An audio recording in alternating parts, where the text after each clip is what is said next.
இதுவரை நாங்கள் எல்லா சென்சரையும் வந்து இப்படி ஆடினோட கனெக்ட் பண்ணுறதை பற்றியும் மோட்டோ கண்ட்ரோலர் வந்து ஆடினோட பின்சரோட இப்படி கனெக்ட் பண்ணுற பற்றியும் பார்த்து நாங்கள் அடுத்த முக்கியமான விஷயம் வந்து நாங்கள் ஆடினோவை இப்படி ப்ரோக்ராம் பண்ணுறதை பார்க்க போகிறோம். அதுக்கு வந்து உங்களுக்கு ஆடினோ ஐடி தேவைப்படும். உங்களோட ஓஎஸ்க்குரிய ஆடினோ ஐடியை வந்து நீங்கள் டவுன்லோட் பண்ணி இன்ஸ்டால் பண்ணி கொள்ளணும் உங்களோட கம்ப்யூட்டரில். அப்போ ஆடினோ வெப்சைட்டுக்கு போனீங்கன்னா நீங்கள் உங்களோட ஓஎஸ்க்குரிய ஐடியை நீங்கள் பெற்றுக்கொள்ளலாம். இப்போ நாங்கள் வந்து எங்களோட கம்ப்யூட்டரில் வந்து ஆல்ரெடி ஆடினோ ஐடியை இன்ஸ்டால் பண்ணியிருக்கிறோம். இப்போ அதில் வந்து நாங்கள் உங்களுடைய ரோபோக்குரிய ஃபங்க்ஷனுக்குரிய ஒரு ப்ரோக்ராமே வந்து நாங்கள் ஆல்ரெடி எழுதி வச்சுருக்கிறோம். இப்போ அந்த ப்ரோக்ராமே வந்து உங்களுக்கு இந்த வீடியோக்குள்ளே கொடுத்துருக்கு. நீங்கள் அதை வந்து நீங்கள் உங்களுக்கு செய்ய உங்களை உதவியாக நீங்கள் பாவிச்சு கொள்ளலாம். இப்போ அந்த ப்ரோக்ராமில் உள்ள விஷயங்களை பற்றி நாங்கள் மேலே பார்ப்போம். இப்போ அந்த ப்ரோக்ராமில் வந்து முதலாவது விஷயம் வந்து ஆர்டினோ பின்ஸ் வந்து எங்கெங்கே கனெக்ட் பண்ணியிருக்கிறத பற்றி நாங்கள் டிஃபைன் பண்ணணும். இப்போ வந்து இனேபிள் ஏஎம் இனேபிள் பிஏஎம் வந்து நாங்கள் ஆர்டினோடைய டிஜிட்டல் 5க்கு 6க்கும் கனெக்ட் பண்ணியிருக்கிறோம். அதே மாதிரி IN1 IN2ன்றது வந்து முதலாவது மோட்டருன்ற டிரெக்ஷனை தீர்மானிக்கிற பின்கள். அந்த IN1 IN2 மோட்டர் கண்ட்ரோல் பின்ஸை வந்து நாங்கள் ஆர்டினோடைய 7 8 டிஜிட்டல் பின்னுக்கு கனெக்ட் பண்ணியிருக்கிறோம். அதே மாதிரி IN3 IN4 வந்து ஆர்டினோடைய 9 10 டிஜிட்டல் பின்னுக்கு கனெக்ட் பண்ணியிருக்கிறோம். அப்போ அந்த கனெக்ஷன் நம்பரை வந்து நாங்கள் மேலே கொடுத்துருக்குறோம்.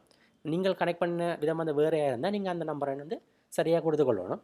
அடுத்த வந்து செட்டப்பில் வந்து நாங்கள் இனேபிள் ஏ enable B IN1 IN2 IN3 IN4 வந்து நாங்கள் அவுட்புட்டாக டிஃபைன் பண்ணியிருக்கிறோம்.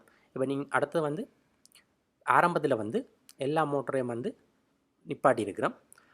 அதுக்கு எப்படி நாங்கள் நிப்பாட்டுறேன்டா அந்த இனேபிள் ஏக்கும் இனேபிள் பிக்கும் வந்து நாங்கள் லோவை ரைட் பண்ணி நம்ம டிஜிட்டல் ரைட் இனேபிள் ஏ லோன்னு கொடுத்தோம்டா ஏ மோட்டர் வந்து நிற்கும். அதே மாதிரி பிக்கு லோன்னு கொடுத்தீங்கன்னா பி மோட்டரும் நிற்கும். அப்போ ஆரம்பத்தில் வந்து நாங்கள் மோட்டரை நிப்பாட்டியிருக்கிறோம். அடுத்து வந்து எப்படி நாங்கள் ரோபோவை நேர ஓட வைக்கிறதா அல்லது ஒரு பக்கம் திரும்ப வைக்கிறக்கூடிய ஃபங்க்ஷன் வந்து எப்படி எழுதுறான்னு நான் கீழே சொல்லியிருக்கிறேன். ஒயிட் ஸ்ட்ரெயிட்ன்றது வந்து ரோபோ வந்து முன்னால் ஓடுறக்கூடிய ஒரு ஃபங்க்ஷன். அப்போ IN1 IN2 வந்து நாங்கள் IN1 லோவாகவும் IN2 ஹையாகவும் வச்சுருந்தால் முதலாவது மோட்டர் வந்து முன்னால் சுற்றும். அதே மாதிரி IN3 லோவாகவும் IN4 ஹையாகவும் வச்சுருந்தால் ரெண்டாவது மோட்டரும் முன்னால் சுற்றும். ஸோ ஆகவே 2 மோட்டரும் முன்னால் சுற்றிக்கு வந்து ரோபோ முன் திசையில் ஓடும். இதே வந்து IN1 ஹையாகவும் IN2 லோவாகவும் அதே மாதிரி IN3 ஹையாகவும் IN4 லோவாகவும் நாங்கள் மாற்றிக்கொண்டோம்டா அதே ரோபோ வந்து எதிர் திசையில் ஓடுற மாதிரி செய்யக்கூடிய இருக்குது. இது வந்து இப்போது ரோபோ வந்து நேர ஓடுறதுக்கு வந்து 2 மோட்டரும் ஒரே திசையில் சுற்றணும். அதே மாதிரி வலதுபுறம் அல்லது இடதுபுறம் திரும்புறதுக்கு வந்து 2 மோட்டர்களையும் வந்து எதிர் திசையில் சுற்ற வைக்கணும்.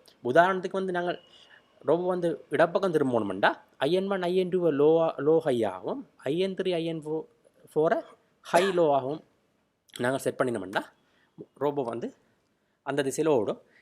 இப்போ ரோபோ ஓட இது IN1 IN3 IN4 செட் பண்ணுறது வந்து ரோபோவுடைய திசையை மோட்டருடைய திசையை நாங்கள் தீர்மானிக்கிறதுக்காக.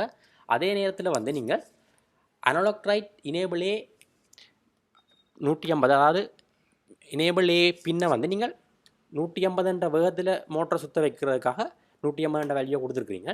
அதே மாதிரி அனலாக் ரைட் வந்து இனேபிள் பிக்கும் செய்யணும்.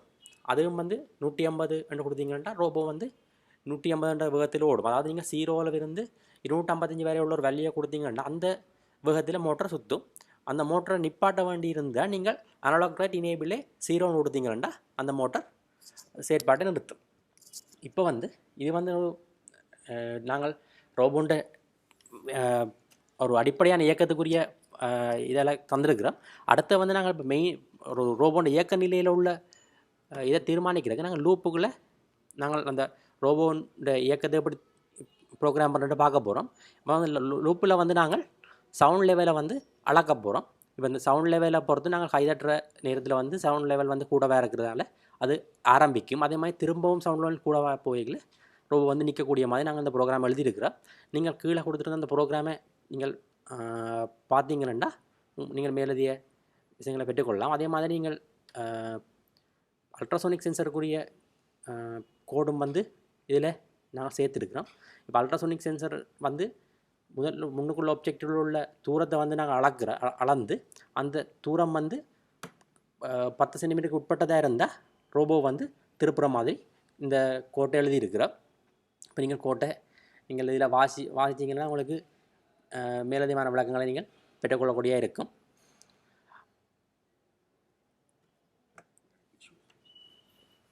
இப்போ வந்து நாங்கள் சொன்னது வந்து ஒரு அடிப்படையான ஒரு ரோபோவை அப்படி செய்கிறதுண்டு. இப்போ இதை நீங்கள் செய்யலே இப்போ நாங்கள் செய்யக்க கூட நிறைய பிரச்சனைகளை நீங்கள் எதிர்கொள்வீங்கள். ஆனால் அப்படியான பிரச்சனைகள் வரைக்கில் வந்து நீங்கள் நிறைய ரபுள் ஷூட் பண்ண வேண்டிய நிறைய திருத்தங்களை செய்ய வேண்டி இருக்கும். முக்கியமாக வந்து இந்த நோய்ஸ் சென்சர்கள் வந்து சில வேளை வந்து சரியான வகையில் வேலை செய்யாமல் இருக்கலாம், அல்லது அதில் செட்டிங்ஸ் வந்து சில வேளை வித்தியாசமாக இருக்கலாம். அப்போ அதால் வந்து சில வேளை ரோபோண்ட இயக்கநிலை வந்து பாதிக்கப்படலாம். சில வேளை உங்களோட ரோபோண்ட வீல் சுற்றுற சத்தத்தை வந்து நோய்ஸ் சென்சர் எடுக்கிறதாலேயும் வந்து அப்படியான பிரச்சனை வரலாம். அதே மாதிரி அல்ட்ராசோனிக் சென்சரும் கூட சில ஒப்ஜெக்டுகள் வந்து நேரடியாக போய் மோதாமல் இருக்கிறதால இல்லை சைட்டாக போனால் வந்து சில வேளை மோதுற சந்தர்ப்பங்கள் இருக்குது. அப்படியான பிரச்சனைகளை நீங்கள் எதிர்கொள்ள வேண்டி இருக்கும். அதே மாதிரி ரோபோன் ஓடுற ஸ்பீடே வந்து நீங்கள் செட் பண்ண வேண்டி இருக்குது. நான் முதல் சொன்ன மாதிரி அந்த அனலாக் ரைட் இனேபிள் ஏ இனேபிள் பியை வந்து நீங்கள் குறித்த வேல்யூக்கு செட் பண்ணுறீங்க. அதாவது வந்து ஒரு மோட்டர் சுற்றுற வேகத்தை வந்து நீங்கள் 0லேருந்து 255 வரை நீங்கள் தீர்மானித்து கொள்ளலாம். உங்களோட ரோபோ வந்து கட்டுப்பாடு இல்லாமல் வேகமாக ஓடினா அதுக்கேற்ற மாதிரி அந்த அனலாக் ரைட் வேல்யூவை வந்து நீங்கள் தீர்மானிக்கணும். அப்போ மேக்ஸிமம் வேகத்தில் ஓடுற 255 ரெண்டபடியாக நீங்கள் உங்களோட வேகத்தை குறைக்கணும். இப்போ 150 கொடுத்தீங்கன்னா அதுக்குரிய வேகத்தில் அந்த ரோபோ ஓடக்கூடிய இருக்கும். அப்போ இவ்வளோ வந்து நீங்கள் ஒரு அடிப்படையான ஒரு ரோபோவை வந்து செய்திருக்கிறோம். இப்போ நாங்கள் செய்த ரோபோ வந்து கைதட்டலில் வந்து ஸ்டார்ட் ஆகி பிறகு வந்து பொருட்களில் மோதாமல் ஓடி திரும்பவும் கைதட்டல் மூலம் நிறுத்தக்கூடிய ஒரு ரோபோ. இப்போ நீங்கள் அடுத்த வந்து அந்த ரோபோ ஓடுற ஒரு வீடியோ பார்ப்பீங்க. அப்போ அதே மாதிரி நீங்களும் உங்களோட ரோபோ செய்து ட்ரை பண்ணி பிரச்சனைகள் வந்தால் அதை சால்வ் பண்ணி உங்களோட ரோபோவை நீங்கள் செய்து கொள்ளலாம். அனைவருக்கும் நீங்கள் ஒரு ரோபோவை விரைவாக செய்து அதில் பயிற்சியை பெற வாழ்த்துக்கள். நன்றி, வணக்கம்.